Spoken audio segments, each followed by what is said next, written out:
Welcome to the Run It Studios podcast, talking about running things, literally and metaphorically, with resilience, mindset, and culture in motion. Welcome back to the Run Radio podcast, Run It Studios. Is glad to have Mindy with the Victory Mission. Welcome. How are you today? I'm doing really well. Thank you so much for taking the time to chat. I'm excited for our conversation. Well, I know a lot of times you hear Victory Mission and it just kind of feels like one of those nonprofits that it's a given, it's there. But it's been around for a while and you do a lot of things. So tell me how it all started and what you guys are doing right now. Yeah, absolutely. So Victory, this is our 50th year as an organization, which we're really excited about. Yeah. And really Victory today, what that looks like is we're walking with people who are maybe experiencing poverty. We're reaching them and we're walking with them and helping them become more independent. We want to help them put all the tools in their tool belt so that they can really thrive in our community. When I think back to the beginning of where we started, it all started with a couple. Their names were Everett and Esther, and they were a retired pastor duo who honestly had no ties to Springfield whatsoever, but they just had this place on their heart and they decided to up and move here. And they began serving coffee and sandwiches out of their station wagon and just building relationships with people and making sure that they knew that they were loved. That evolved over time, and they eventually opened a shelter and kind of a community center in Springfield. And it's fascinating to me because that couple never drew a paycheck or anything. It was just what they did in their retirement. And it has evolved into a 50-year legacy in Victory Mission today. I'm just floored that I get to play a small role in this big vision from a couple that they didn't even know what they it just would planted become. the seed and then it's just blossomed into so many great things and things that you guys do and offer for the community. So tell me about those. Definitely. So really, I think it all boils down to relationship. Yeah. And we have a common phrase at Victory that no life is beyond repair. Yeah. And I think that there's a lot of folks that unfortunately maybe they don't believe that for themselves. And I think you or I, and probably a lot of people that are listening to this podcast, would actually kind of go up in arms and go, oh my goodness, absolutely. Yeah. No life is beyond repair. Everybody deserves an opportunity to have a second chance or to build something really beautiful for themselves. But I think it can be really nuanced in that a lot of people maybe don't believe that for themselves. And so I think that really all boils down to relationship. And when I think about the best mentors that I've had in my life, it's been the folks that have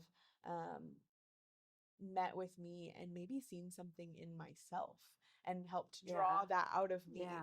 Self-awareness is key, I think, but we really all have something to offer. And I love that there's a kind of a buzz phrase of asset-based community development. And I love that Springfield is a community that embraces that. And really what that means is you have something really valuable, and Springfield as a community needs that. We need you to be our neighbors. We need you to be our friends. We need you to work with us and be our coworkers. We need you to show up and be engaged parents so that when our kids are in school together, they have great friendships and healthy relationships. And we need our friends in our community to come be part of the community. And we know that they actually have a lot to offer. And so everything we do stems from that. Practically, what that looks like is we're probably most well known for our shelter. We operate the largest shelter for men in all of Southwest Missouri. We're actually in the middle of building a new shelter, which will be ready in, I would say, mid-2027. And it's actually going to get to grow about 30% more and be a 160 bed shelter. And so that breaks out into 3 different programs. So we have an emergency shelter. So think somebody who has no money, no resources, really truly needs a roof over their head tonight. We'll offer that man a 30-day stay with us. And while they're with us, we're going to help make sure they get plugged into some classes. We're especially going to focus on that workforce development piece. We do kind of a week-long training program to kind of fast track somebody. We work on the soft skills and resume building and things like that. But then we also get to, by the end of that, they're meeting with employers that maybe are going to be willing to take a chance on them, and interview them. And maybe they say after their mock interview, hey, do you want to show up on Monday and we can have a conversation for real? But also maybe it just gives them a few reps so that they feel confident when they do go out and start interviewing. So that's the emergency shelter. And then our transitional shelter is maybe for those that do have an income. Maybe that is a fixed income, or maybe they, just have part-time work already and their situation has changed, or they need an opportunity to have a soft place to land while they save. Or maybe they came out of our emergency shelter and they now are making money and working a job and earning wages, and they need kind of a plan. Okay, where do I go from here? And so that's a low nightly or kind of weekly rate, so that folks can kind of build that muscle of paying rent on a schedule, keeping their space tidy and clean and things like that. And I actually believe that we're producing really great tenants, because you see a lot of landlords that go, okay, they've been at Victory Mission, they've been paying their program fees consistently. I know that they're drug and alcohol free if they've been staying there. And I know that they have some expectations and they're keeping their space nice. And so it's easier to take a chance on that person. And so that's kind of another avenue that we help folks in. And then we have what we call our restoration program, which is a long-term discipleship program, 12 to 18 months of someone's life. I tend to call our other two programs, our emergency and transitional shelter, kind of the a la carte plan, because you kind of come cafeteria style. You pick and choose where you want to go and what you want to work on. The restoration program is the entire, you get the appetizer, the entree, the drink, the dessert, like no stone unturned. You're building an entire new foundation for your life, and really microscopically looking at every part of your life and stair stepping back into independence. And so that we offer for men, and we also offer for women, which that is maybe newer information in our community. We've had our women's program since 2021. And so I think Victory is often associated with serving men. And so largely when you're talking numbers, yes, that's absolutely true. But there are places for women to come within our programs too, which is a lot of fun. But maybe my most favorite thing that we get to do at Victory is workforce development. Tell me about that. Yeah, I would love to. So we operate several small businesses as Victory Mission. And our chief goal is to be able to offer on-the-job training to folks, so that we can work side by side. We can have conversations like, what do I do when my boss bosses me? How do I navigate that? Because sometimes it can be frustrating. It can be a little annoying. It can be embarrassing. There's lots of emotions that come with that. So how do I navigate that? And then we can just help them work on those soft skills and some really practical skills. So we have a handful of small businesses right now. We do mattress recycling. So if you recycle a mattress within the city of Springfield, you pay a $20 fee. The city actually hires Victory Mission to take apart your mattress so it doesn't go to the landfill. And so that's one way that we're training our men. We do some textile recycling, clothes that are at the end of their life cycle. There's a lot of local thrift stores that the next stop would be the landfill. Well, they bring it to Victory. We, of course, use what we can, but we want to recycle the rest, and that's a fun outlet for us to train folks. And one of my favorites is for women, we have Equip Coffee, which is a coffee business. Spoiler, it's not about the coffee at all. It's a small business that's really flexible. And so one of my favorite stories, actually our most recent coffee intern, her name is Cassie. And we got to work together. She had great work history. She had come to us from prison, but prior to that, she's incredibly bubbly. She's easy to get along with. She has a great attitude, and she had lots of job experience, but she had a desire to work in an administrative setting. She loved kind of the office environment, but she had never had an opportunity to do anything like that. And so the cool thing about running a coffee business is it's a small business, and there's plenty of that. work that happens there. And so we got to say, okay, let's work on computer literacy. Okay, there's all of these tasks that come with the running the business. And Cassie, she actually fell in love with data entry of all things. She became really passionate about it. She's incredibly detailed and meticulous. And she ended up going to work for a local bank here in Springfield. She still works there today. They love having Cassie. I miss having Cassie. Oh yeah, yeah. And so it's a really fun way. And so each person is different. I had one woman come in who wanted to do marketing. I had another woman come in who really struggled with relating to people. She was just really quiet, and really reserved with herself. And so she got to focus a lot on sales and customer service and things like that. And now her job is primarily on the phone with people. Wow. And so it's just fun to kind of hone in on those places and be really personalized with folks. On the flip side of our social enterprises and what they do program wise is Victory is really a crowd-funded organization. So it's individuals, it's couples in Springfield mostly who just believe in what we're doing. And so we want to be really good stewards of that generosity. And so we also want to grow our own revenue. And so our social enterprises produce funds that cover some of those administrative expenses so that we're not passing that along to our donor, which is important to us. And actually our leader, our executive director, Jason Henson, if you know him, he's a visionary and a cheerleader and so much fun to be around. But he has this big, hairy, audacious goal that one day we would generate at least 50% of our own revenue. And so that's something that we're excited to step into and continue growing towards that.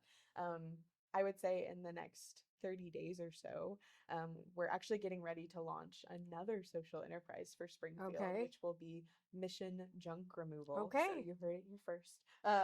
We are excited to jump into that. And so that'll just be another outlet that we can train more people on more aspects of what does it take to not only run a business, but be a good employee, be a good neighbor.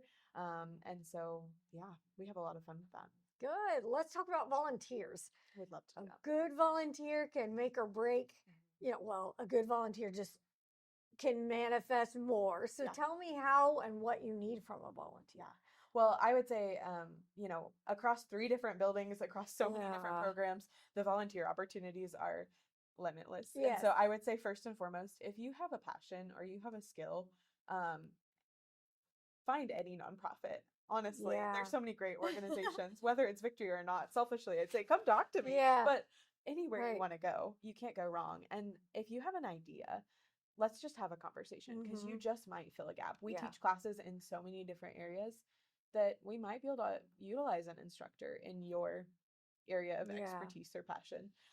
But I would say 2 of the big opportunities that come to mind. Number 1 would be in our Work Ready Boot Camp, that week-long training program that I spoke of. We want to sit down with people and work on their resumes. And that's a big gap that we have and a need that we often have. We offer that every other week. And so it would maybe be an hour on a Thursday every other week. But I have so much fun doing that because when you sit down with somebody to work on their resume, I think oftentimes you see it in their countenance when they start the conversation. Sometimes they can't remember where they last worked or what they were doing and how long ago was it. And when they start to think about it, a lot of times they feel like it's not even noteworthy. Like, why would I even put that on paper? Yeah. But then you start to talk to them and you start to help them quantify and realize what it was that they were doing. Yeah. And, okay, how did that really impact the bottom line for the company you were working at? And that was a big deal. And I think when any of us are working on writing a resume, it can be a little uncomfortable and a little bit challenging to start thinking about, what are your personal accolades and what did you really contribute to the last team you were on? It can be hard to think of yourself in that light, but it's a skill that you learn to do, and this is the appropriate place to put that on paper. And so you start to watch them realize that, oh, maybe I do have something to offer them. It helps have somebody bring that out, and that even changes, like you said, then you have a little more confidence. And feel a little more prepared. Absolutely. And so I would imagine that among your network and your group of listeners, there probably are a lot of folks who read a lot of resumes on a regular basis, who have maybe worked on their own quite a lot or mentored other folks and helped them bring those things out of way themselves. To help. So if that's something that you're interested in, I would say let's have a conversation. Secondly, I think it all comes down to relationships. Real happens when you build trust and when you know that, hey, this person is rooting for me. And so we have every single day of the week, we serve a meal. We serve 122 meals out of our facilities on a daily basis. But in the evenings, we'll serve those in our emergency shelter. And it's really like a 30-minute opportunity. But we would love folks that would not only come and serve that meal, but build relationships with folks that are there as they line up.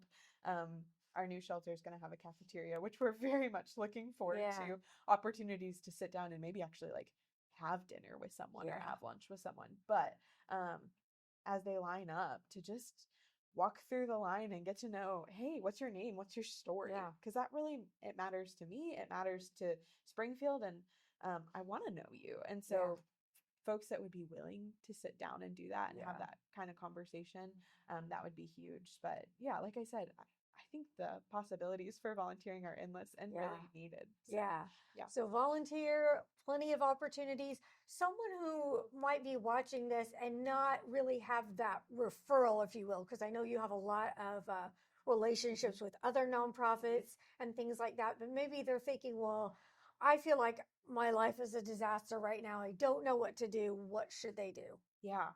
Well, you can always go to victorymission.com. If you look, there's a big button that says get help. You can see all the ways that you can find help. But I would also say, give us a call. You know, especially if you're a man needing shelter or needing help, our shelter is 24/7. You can always call 417-864-2235. And you'll get to talk to our awesome crew that is at that desk 24/7, and they can tell you if it's going to be a fit, if there's space open, or maybe refer you to another organization. Or if you just need help in general, you can always call our main line. If you Google us, you'll find it. You can't miss it. And so, yeah, I would say there's spot for you. And if it's not Victory, like I said, we work so closely with so many organizations in town that we would love to have that conversation. It's in the right spot. Sounds good. What do you need most from the community? That's a really good question. You know, if I could boil it down, I would say be curious. Be curious, not just about Victory Mission, but about what people are doing in the community, what nonprofits are working on. I think I know this is true of Victory Mission, and I think it's true of so many great organizations. We want to be transparent. We want you to come in and see our spaces and ask us questions, not just about the way that we run. Please do. We want to be an open book, but also about the nuances of the situations that people find themselves in, because I think that's one of the best ways to not only build relationships but start to be more compassionate, is to just be curious about another person's story and their situation. And so whether you're at a coffee shop and you encounter somebody that has a story different than your own and you want to be curious about their life, or whether you want to come into the context of another organization, which I would always recommend. I think that's a great way to do it. Be curious about people, and be curious about what the organizations are doing and the way that they do it. Love it. Well, thank you so much for sharing today, Mindy, with Victory Mission. Website again? victorymission.com. Very simple. Thanks so much. Appreciate it. Thanks. Thank you to the Daily Blend for letting us come in here and have this conversation, and Melanie Sutton, our community impact partner. You can find out more anytime at runitstudios.com. We'll see you next time.